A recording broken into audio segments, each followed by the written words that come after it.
আরে তুই দেখি একটা আপেল, এই আপেলটা তো আমি পারবো। আরে আমি লাভ দিয়ে দেখি আমি নাগল পাই নাকি। কিরে বুঝতেছি না, আমি লাভ পাইতেছি নাকি। আরেকবার লাভ দিয়ে দেখি তো। আরে আরেকবার লাভ দিয়ে দেখি, বুঝতেছি না আমি এই আপেলটা নাগল পাচ্ছি নাকি। আরেকবার লাস্ট লাভ দিয়ে দেখি, আরে পাইতেছি না। আমি 10টা খারাপ হয়ে গেল, যা আমি পারতেছি না কেন পারা। আরে ভাই কি হয়েছে? আরে বোন দেখ, এই আপেলটা পারার জন্য আমি কতক্ষণ ধরে চেষ্টা করতেছি, পারাই পারতেছি না। তা দাঁড়া আমি ট্রাই করি। আরে আমি লাভ দিয়ে পাইতেছি না কেন, দাঁড়া আরেকবার লাভ দিয়ে দেখি পাই নাকি। বুঝতেছি না আমিও পাইতেছি না কেন লাফায়া। আরে বালক, তোমরা দুজনে এই আপেলটা পারতে পারবে না। এই আপেলটা শুধু সেই পারতে পারবে যে জীবনে কোনো গুনাই করে নাই, সেই পারতে পারবে শুধু এই আপেলটা।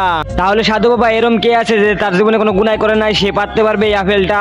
খেলনা এই সাদা কালো সাবস্ক্রাইব বাটনটা টিপে যে সাবস্ক্রাইব করবে তার মা বাবা যেন 100 বছর বেঁচে থাকে, আমি দোয়া করে দিলাম। আর যারা এই ভিডিওতে একটা লাইক আর একটা কমেন্ট করবে তাদের মনে আশা যেন পূরণ হয়ে যায়, আমি দোয়া করে দিলাম।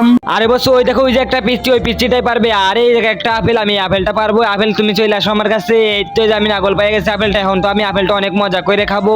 আরে সাধু বাবা, তার মানে ওই পিচ্ছিটা ওর জীবনে কোনো গুনাই করে নাই, সব গুণা খালি আমরাই করছি। হওয়া বচ্চ তোমরাই সবচেয়ে বেশি গুণা করছো।